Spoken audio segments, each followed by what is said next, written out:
Looking through the viewfinder and crossing the threshold of the unknown, we uncover stories hidden in plain sight.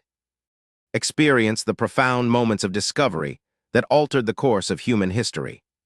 Man, where'd you get all this cash? I'm a businesswoman, it's mine. There's no way. She had to have stolen it, someone like her with that much. All right, that's enough. Ma'am, you're under arrest. Turn around. What? You can't be serious. Jessica Hartman, a 26-year-old bank teller at Dominion Federal Bank in Charlotte. With 4 years of experience and a history of questioning minority customers that her supervisors had documented and ignored, saw Adrienne Moss, a black woman, walk up to her counter in casual clothes and immediately began watching her with suspicion before a single word was spoken. When Adrienne placed $20,000 in bundled 20s on the counter and said she wanted to make a deposit, Jessica didn't process the transaction. She interrogated Adrienne about where the money came from, told her, "People like you don't normally make deposits like this," demanded identification, and then left the counter to call the police and report suspected fraud or drug money.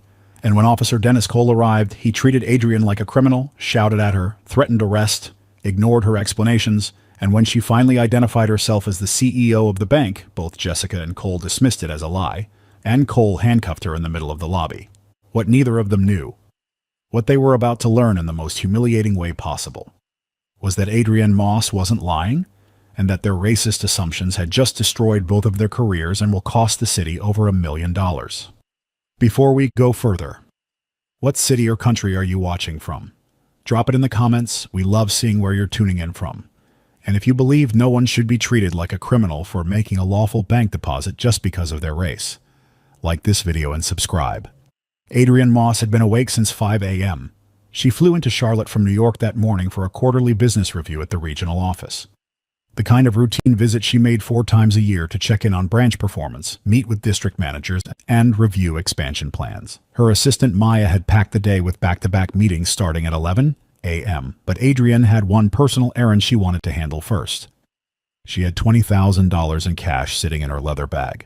It was earmarked for a property investment closing later that week, and rather than carry it through 2 more meetings and a flight back to New York, she decided to deposit it that morning. She texted Maya, "Branching into the Charlotte location for a quick deposit. Meet you at the office after." It was supposed to take 5 minutes. Adrienne Moss was 47 years old and had spent 22 years working her way up through Dominion Federal Bank.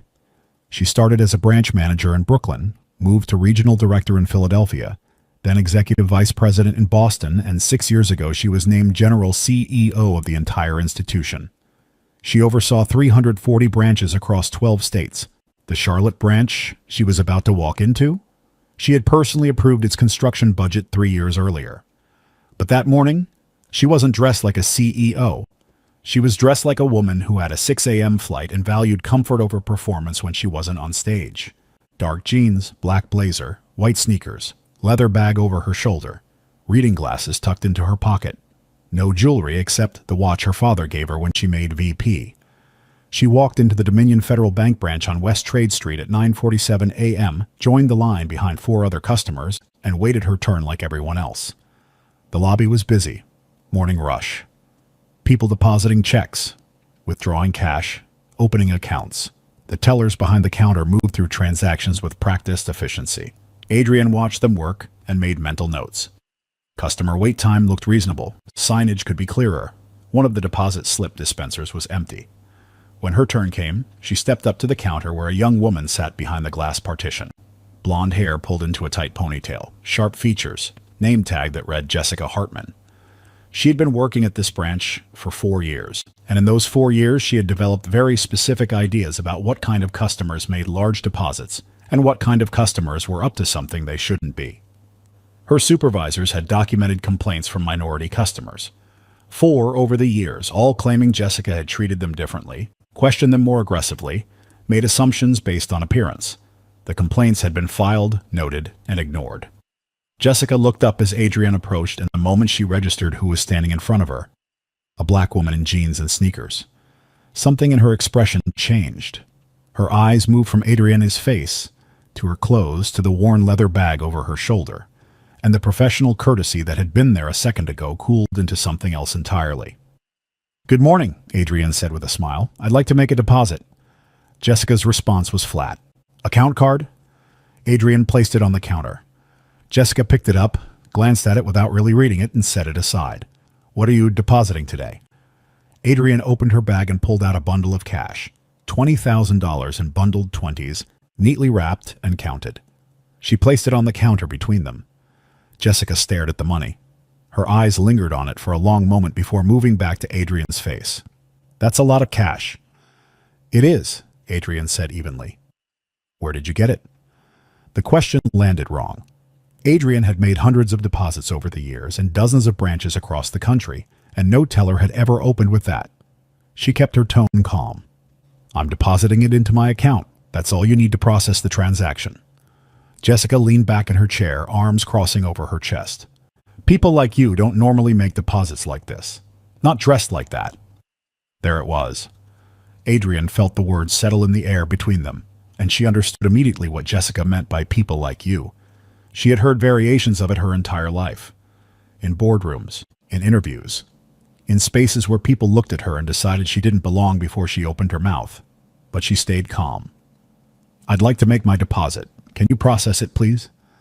"I need to verify your identity first." "You have my account card." "I need to see your ID." Adrian glanced to her left, the customer who had been in line ahead of her. A white man in his 50s wearing a polo shirt had deposited what looked like a similar amount of cash just 3 minutes earlier. Jessica hadn't asked him for identification. She hadn't questioned where his money came from. She had processed his transaction in under 2 minutes and smiled as he walked away. Adrian turned back to Jessica. "You didn't ask the customer before me for ID." Jessica's jaw tightened. "That's protocol. I need to verify, or I can't proceed." Adrian pulled her driver's license from her wallet and placed it on the counter without another word.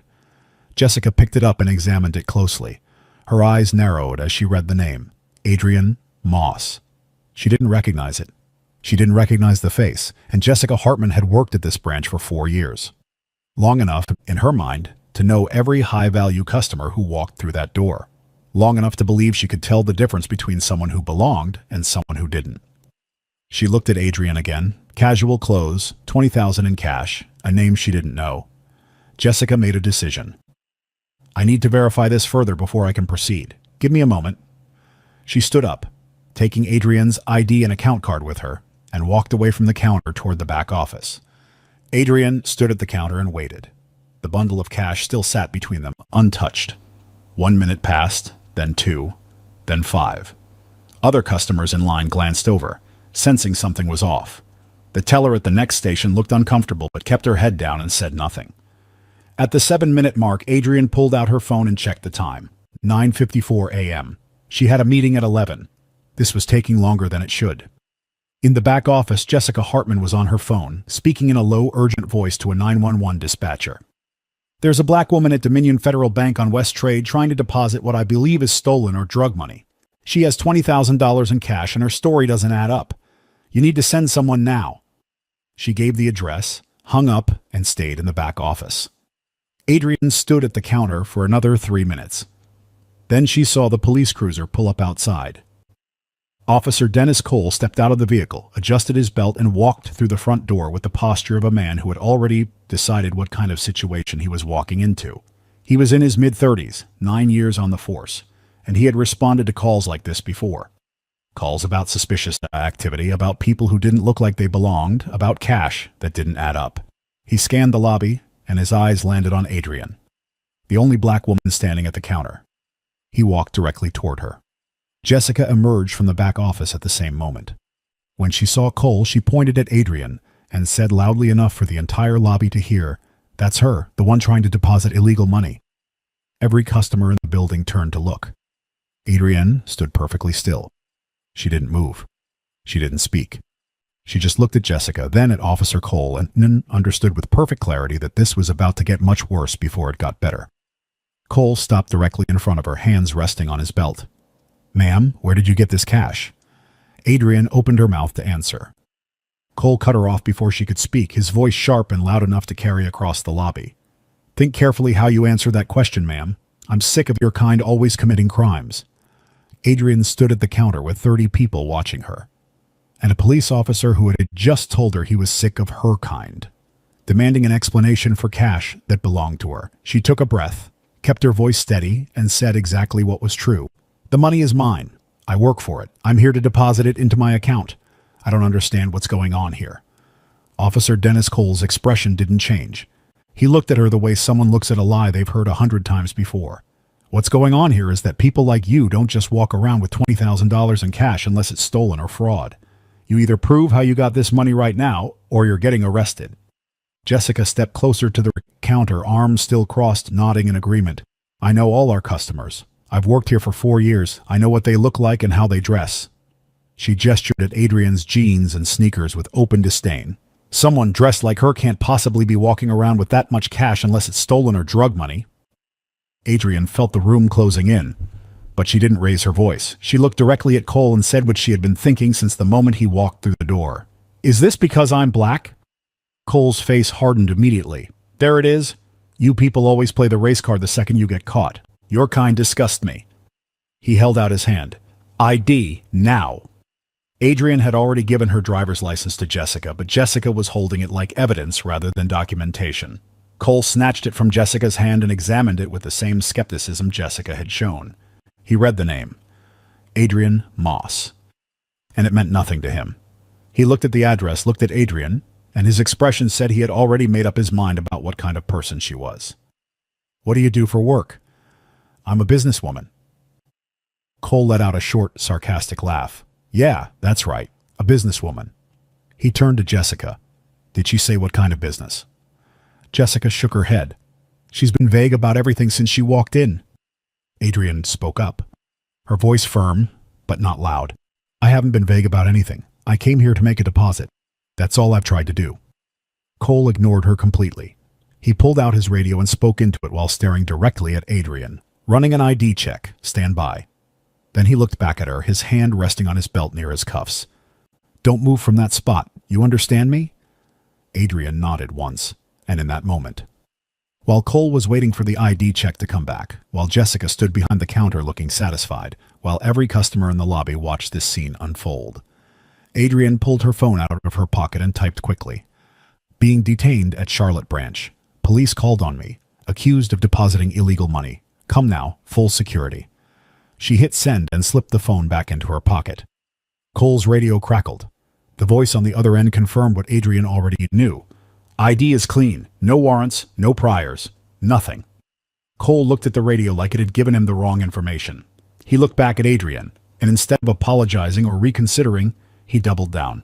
You're being detained for further verification. We're going to the station to sort this out. Adrian's voice was calm, but there was steel underneath it. You're arresting me? For what? For suspected fraud and failure to provide adequate explanation for the source of funds. I told you the money is mine, my ID is clean, you have no probable cause. Cole stepped closer. I have plenty of cause, now turn around. Adrian didn't move. I'm not going anywhere. I need to tell you something and you need to listen. Cole's hand moved to his cuffs. Turn around. Last warning. Adrian spoke quickly, clearly, looking directly into his eyes. My name is Adrian Moss. I am the General CEO of Dominion Federal Bank. This bank, the one you're standing in right now. I flew in from New York this morning to make a deposit in my own institution. She reached into her bag and pulled out her official CEO identification card. The one with her photo, her title, and the Dominion Federal Bank logo stamped across the top. She held it up for both Cole and Jessica to see. Jessica looked at the card, looked at Adrian, and then she laughed. It was loud and sharp and dismissive. The CEO is in New York, and she would never be someone dressed like you. That's a lie. Cole looked at the ID card, chuckled, and shook his head. No surprise. People like you will say anything to avoid getting arrested. You think I'm stupid? Adrian tried to speak again, tried to explain, but Cole was done listening. He grabbed her arm, turned her around, and pulled her hands behind her back. The cold metal of the handcuffs clicked around her wrists, and Adrian felt the weight of them. Not just the physical weight, but the weight of what this moment meant. She was standing in her own bank, in a building she had approved funding for, in a lobby where her executive portrait hung on the wall in the back hallway, and she was being arrested because a teller and a police officer couldn't process the idea that a black woman in casual clothes could be the person in charge. Cole's voice was in her ear now, low and satisfied. You're under arrest for suspected fraud and obstruction. You have the right to remain silent. Adrian didn't stay silent. Her voice carried across the entire lobby. "I am the CEO of this bank. My assistant is on her way. You are making the biggest mistake of your career." Jessica walked out from behind the counter, moving toward the pile of cash still sitting on the countertop. Cole gestured to her. "Bag that money. We'll need it as evidence." Jessica pulled out a large plastic evidence bag and started placing the bundled bills inside, handling them like they were contraband instead of legitimate funds from a legitimate account holder. Adrian watched her do it, watched Cole stand beside her with one hand on Adrian's arm, and understood that neither of them believed a single word she had said. A customer near the door, a middle-aged woman who had been watching the entire interaction, pulled out her phone and started recording. Another customer, a man in a business suit, spoke up. "Officer, I think you should verify what she's saying before you take her out of here." Cole turned on him immediately. "Sir, step back. This doesn't concern you." The man held his ground. "I'm just saying she's been calm this whole time. She's cooperating. Maybe you should check." "Step back, now." The man stepped back, but he didn't put his phone away. Cole turned Adrian toward the door, his grip firm on her arm. Jessica had finished bagging the money and was holding it like a trophy. Adrian looked around the lobby one more time. At the customers watching, at the tellers behind the counter who looked uncomfortable but said nothing, at Jessica who looked vindicated, at Cole who looked like he had just closed a case. And then she heard it. The sound of car doors slamming outside, multiple car doors, all at once. Cole heard it too.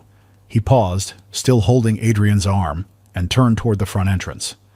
3 black SUVs had pulled up directly in front of the bank, parked at sharp angles like they had arrived in a hurry. The doors opened simultaneously, and 6 men in black suits stepped out. They moved with precision and purpose, and leading them.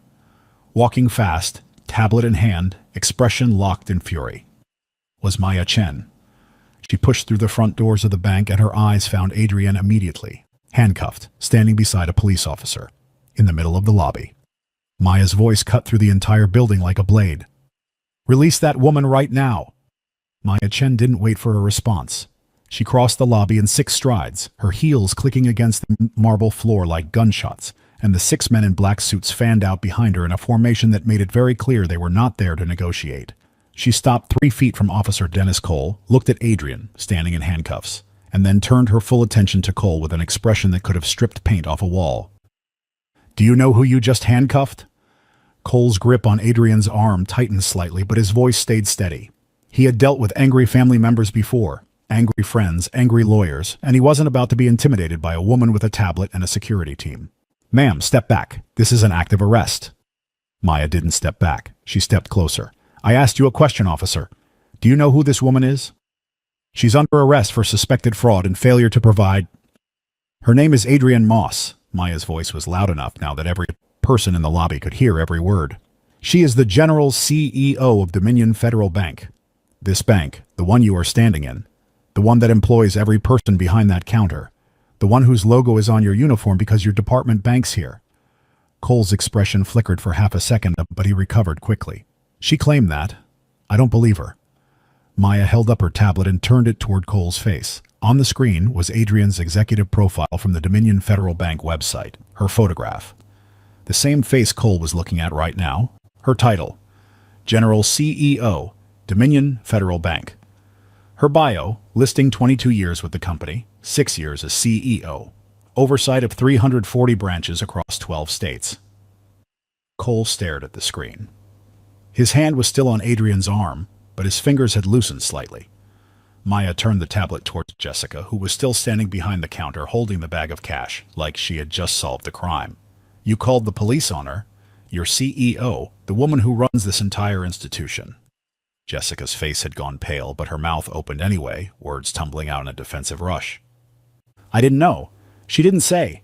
She just walked in dressed like that and—" "She told you who she was." Maya's voice was cold and precise. "She showed you identification.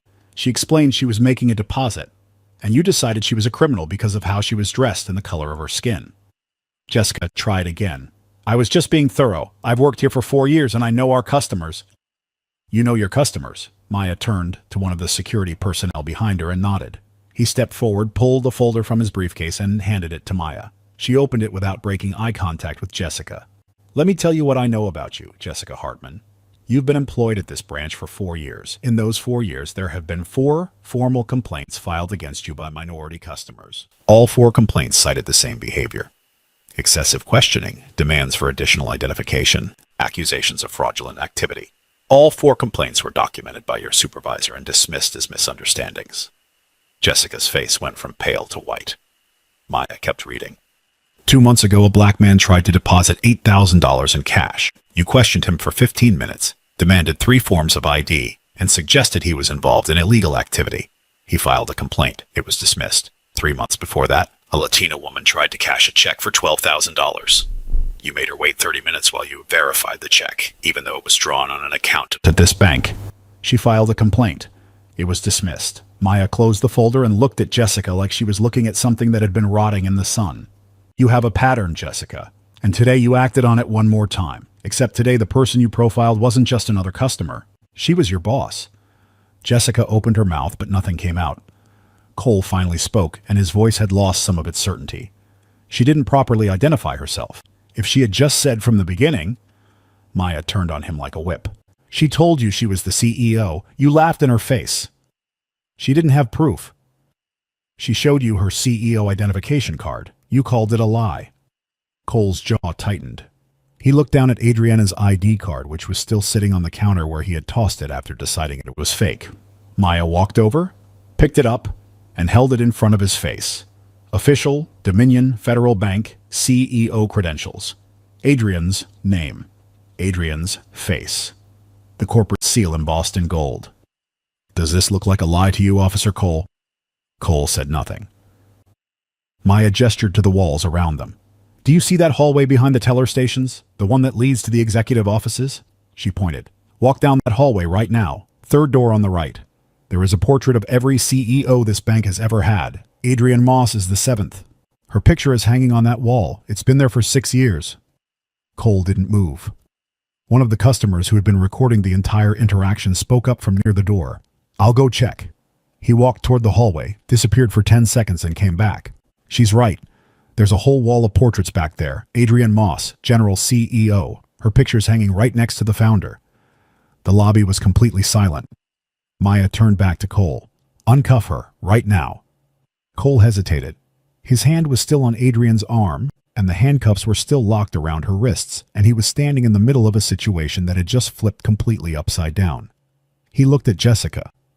Like maybe she would have something to say that would make this make sense again. Jessica looked at the floor. Cole reached for his keys and unlocked the handcuffs.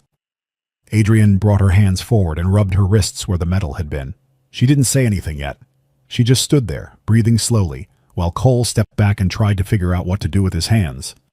Maya wasn't done. She turned to Jessica.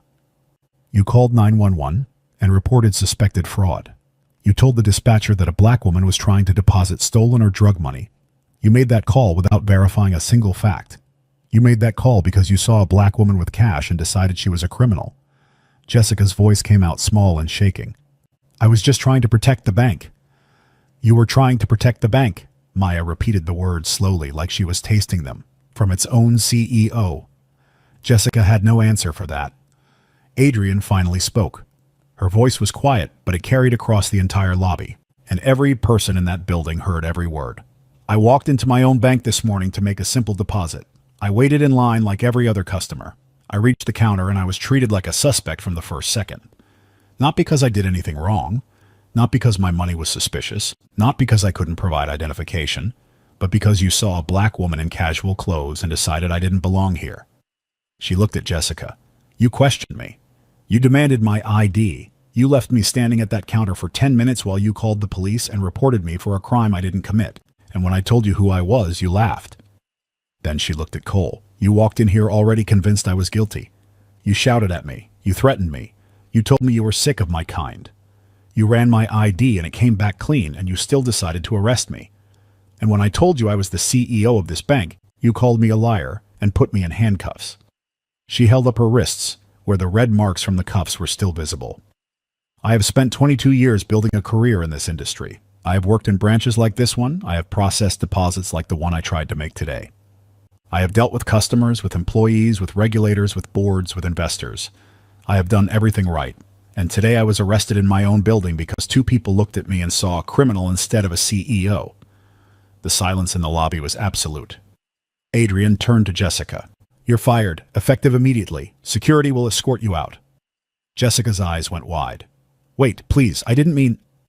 You meant exactly what you did. You've been doing it for 4 years. It ends now. Two of the men in black suits moved toward Jessica. She looked around the lobby like someone might step in and save her, but no one moved. The other tellers behind the counter looked away.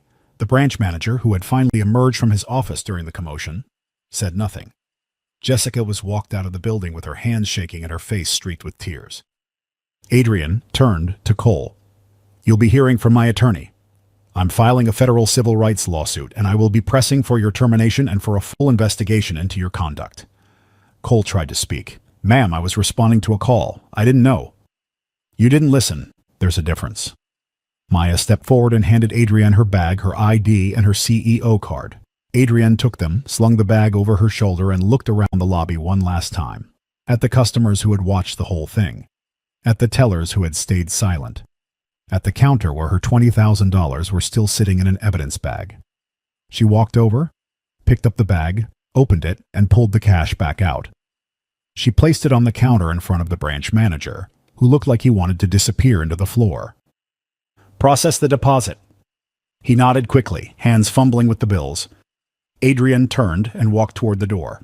Maya and the security team fell in behind her, and as she stepped out into the morning sunlight, every person in that lobby knew exactly what they had just witnessed. The end of 2 careers. And the beginning of a reckoning. The video was everywhere by noon. 4 different customers had recorded the incident from 4 different angles, and by the time Adrienne's legal team sent out the official statement, the footage had already been viewed over 8 million times. By the end of the week, it had reached 40 million. Every major news outlet ran the story with the same headline variations. CEO handcuffed in her own bank. Black executive arrested for depositing cash. Racist teller calls police on boss. The image that spread the fastest was a freeze frame from one of the videos showing Adrienne standing in handcuffs in the middle of the Dominion Federal Bank lobby, while Jessica Hartman stood behind the counter holding the bag of money like evidence. Jessica Hartman was terminated within 6 hours of the incident. Dominion Federal Bank released a statement calling her actions a violation of company policy and federal anti-discrimination laws, and announced that she would not be eligible for rehire at any branch. But the termination was just the beginning. Adrienne's legal team, working with the district attorney's office, filed criminal charges against Jessica for filing a false police report. The case went to trial 4 months later, and the jury took less than 2 hours to return a guilty verdict. Jessica was sentenced to 6 months in county jail and 2 years of probation. She was also banned from working in the banking industry for life.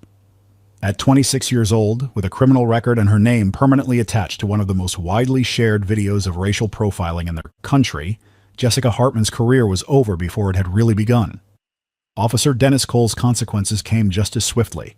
He was placed on administrative leave the same day as the incident, and the Charlotte Police Department launched an internal investigation that revealed a pattern of conduct they could no longer ignore. Over his 9 years on the force, Cole had been the subject of 8 formal complaints related to racially biased policing. All 8 complaints had been investigated and cleared, but when viewed together as a pattern rather than isolated incidents, the picture was unmistakable. Cole had a history of treating Black and Latino residents with suspicion, aggression, and disrespect. His Bodycam footage from the bank showed him telling Adrienne he was sick of her kind, and that statement alone was enough to violate multiple department policies. He was terminated 3 weeks after the incident. His appeal was denied. At 35 years old, with no other law enforcement agency willing to hire him and his name tied to a viral video, Dennis Cole's career in policing was finished. Adrienne filed the federal civil rights lawsuit against Officer Cole and the city of Charlotte 2 weeks after the incident. The lawsuit sought $1.1 million in damages and demanded systemic reforms to prevent similar incidents from happening again. The charges included unlawful detention, false arrest, violation of Fourth Amendment rights, and racial discrimination. The city's legal team reviewed the evidence.